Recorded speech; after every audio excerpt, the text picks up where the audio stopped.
লাগছে 70% জমিতে পড়ে যাচ্ছে বা হাওয়াতে উড়ে যাচ্ছে। সেই জায়গায় এই আঠাটাকে ব্যবহার করে আপনি যদি স্প্রে করেন, আমি কি করেছি, এই আঠাটাকে এই বোতলের মধ্যে জলের সাথে মিশিয়ে দিয়েছি। আপনি যা কিছু স্প্রে করছেন তার সাথে 16 লিটারের ট্যাঙ্কে ফসলের বয়স যদি 30 দিনের কম হয় সেক্ষেত্রে 4 ml মেশাতে হবে, আর 30 দিনের বেশি যদি ফসলের বয়স হয় সেটা 7 থেকে 8 ml মেশাবেন। কখনোই 7 থেকে 8 ml এর বেশি নয়, মাত্র 7 থেকে 8 ml মিশিয়ে যখন আপনি স্প্রে করবেন মজাটা কেমন হবে দেখুন, তফাৎটা বুঝতে পারবেন। এবং আরেকটা জিনিস কি হয়, বেশিরভাগ রোগ পোকা পাতার উপরের তলে বসে না নিচের তলে বসে? বলুন আপনারা। নিচের তলে থাকে। আপনি কি স্প্রেয়ারের মুখ দিয়ে উল্টে উল্টে পাতা উল্টে উল্টে স্প্রে করেন? কখনো সম্ভব কি সেটা? সম্ভব নয়। আপনি উপর থেকে স্প্রে করছেন, আপনি বেশিরভাগ কি করবেন, পুরো গাছটাকে ভিজিয়ে দেওয়ার চেষ্টা করবেন, তবু কিছু কিছু পাতার তলে পোকা থেকে যায়। এবারে বীজ ওপরে পোকা নিচে মরবে। এই পাতাটাকে আমি কিছুক্ষণ রেখে দেবো, 10 থেকে 15 অংশে আমি ওপরে স্প্রে করলাম, তো এই এই আঠাটার ক্ষমতা এতটাই 10 থেকে 15 মিনিট পরে এ কি করবে, পাতার উল্টো দিকে পৌঁছে যাবে। চোখে দেখা যায় না, খালি চোখে দেখা যাবে না, কিন্তু পাতাতে ছোট ছোট ফুটো রয়েছে, ছিদ্র রয়েছে, সেই ছিদ্রের মাধ্যমে এই আঠাটা উল্টো দিকে পৌঁছে দেবে। এই আঠা ব্যবহার করলে কি হবে, আপনি যাই কীটনাশক দিচ্ছেন না কেন তার কার্যকারিতা বেড়ে যাবে। এটা একটা জিনিস। দ্বিতীয়, এই আঠার আরেকটা বেনিফিট আছে, এই বিশেষ করে এই গ্রীষ্মকালীন ফসলে আপনাকে বারবার জমিতে সেচ দিতে হবে। ধরুন 3 মাসের ফসলে, 4 মাসের ফসলে আপনি সব মিলিয়ে 16টা সেচ দিচ্ছেন। আপনি প্রথমবার জমি তৈরি করার পর শুকনো মাটিতে যখন সেচ দিচ্ছেন, জলের নামাতে যেমন করে সেলাইন দেয় সেরকম করে ড্রপ ড্রপ ড্রপ ড্রপ করে এই ওষুধটা বিঘে প্রতি 250 ml প্রথমবার সেচের সময় দিলাম। একবার দেবেন 4 মাসের ফসলে। এ কি করবে, ওই প্রথমবার সেচের সাথে যেহেতু এই আঠাটা মিশিয়ে দিয়েছেন, প্রতিবারে জল সেচের সময় আপনার মাটিতে এত পরিমাণ জল ধরে রাখবে। ধরুন 4 মাসের ফসলে 16 বার সেচ দিতে হচ্ছিল, তো মিনিমাম 4 থেকে 5টা সেচ আপনার কম লাগবে। এবারে 250 ml এই আঠার যা দাম, তার তুলনায় 4 বার সেচের সময় যে মজুর লাগবে যা, বা সাবমার্সেল কোম্পানিকে, সাবমার্সেলের ওনারকে যে পয়সা আপনাকে জলসেচের জন্য দিতে হবে, 4 বার সেচের যে খরচা, তার থেকে 250 ml আঠার দাম অনেক কিন্তু কম। এটা একটা বেনিফিট গেল, এটা একটা গেল, এটা একটা প্রোডাক্ট। সেকেন্ড আরেকটা প্রোডাক্ট আছে, সেটা হচ্ছে অ্যাগ্রোভিরা।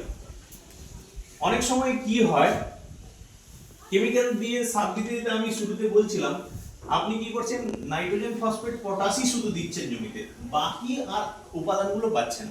এতে কি এতে ফলে কি হচ্ছে, ফসল দেখছেন লম্বা চওড়া হয়ে যাচ্ছে, সবুজ হয়ে যাচ্ছে। বীজ দোকানদার বলেছে এই বীজটা বিঘে প্রতি বা কাটা প্রতি এই পরিমাণ ফলন হবে, কিন্তু শেষে যখন আপনি ফসল তুলছেন দেখছেন তার তুলনায় অনেক কম হয়ে যাচ্ছে। আপনি ভাবছেন বীজ দোকানদার মিথ্যে কথা বলছে, বা আপনি ভাবছেন আপনার মনে হয় চাষের কোথাও গড়মিল হয়ে যাচ্ছে।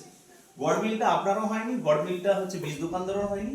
গড়মিলটা হচ্ছে একটা জায়গায় হচ্ছে ফসল উৎপাদন বৃদ্ধির জন্য যে যে এলিমেন্টগুলো দরকার সেটা শুধুমাত্র নাইট্রোজেন ফসফেট পটাশের মধ্যে নেই, আরো কিছু জিনিস ছিল। এটা একা 13 প্রকারের এলিমেন্টস নিয়ে তৈরি। এর মধ্যে অল্প পরিমাণ নাইট্রোজেন ফসফেট পটাশও আছে, কিন্তু বেশি মাত্রায় আপনার manganese, zinc, copper, iron, calcium এই সমস্ত এলিমেন্টগুলো রয়েছে।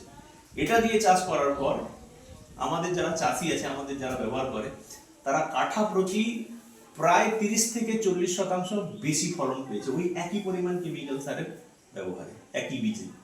এটাকে পিজিআর বলা হয়, প্ল্যান্ট গ্রোথ রেগুলেটর।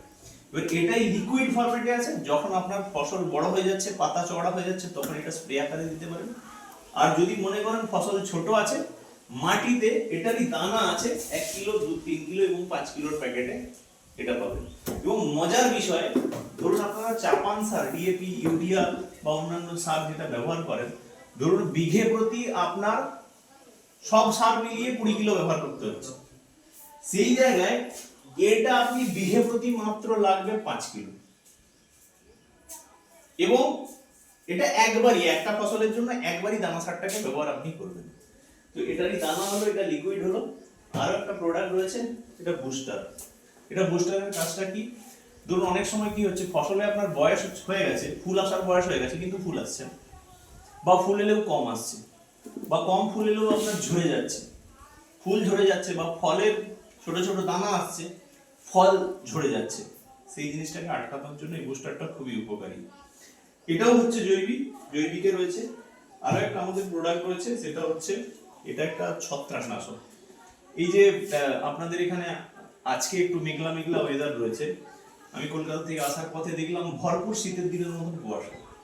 আপনারা তো দীর্ঘদিন চাষ করছেন, কুয়াশা ফসলের জন্য ভালো না খারাপ? খারাপ খারাপ। আজকে সকালেও ছিল কুয়াশা আমাদের। এবারে একদিন যদি হয়, অল্প যদি হয়, তাহলে ক্ষতি কিছু হবে না, কিন্তু এটাই যদি 2-3 দিন কন্টিনিউ করে যায়, আপনার ফসলে বিভিন্ন ধরনের ছত্রাকের আক্রমণ হবে। এ দাদা বা কেউ বলছিলেন যে বর্ষাতে ফুলকপিতে একটা চন্দ্রবড়া, এটার সাথে সাথে ফুলকপি বাঁধাকপি যেটা মরশুম শুরুতে, শীতের মরশুমে যে ফুলকপি হয়, তাতে বিভিন্ন ধরনের ছত্রাকের আক্রমণ হয়। এই ছত্রাকের আক্রমণের জন্য এটা আমাদের একটা ছত্রাকনাশক রয়েছে। আর আর পেস্টিসাইডটা একটা নিমের তেল আছে, সেটা একদম প্রাইমারি পেস্টিসাইড। আরেকটা জিনিস যেটা অনেকে ভুল করেন, সেটা হচ্ছে ফসলে রোগের পোকার আক্রমণ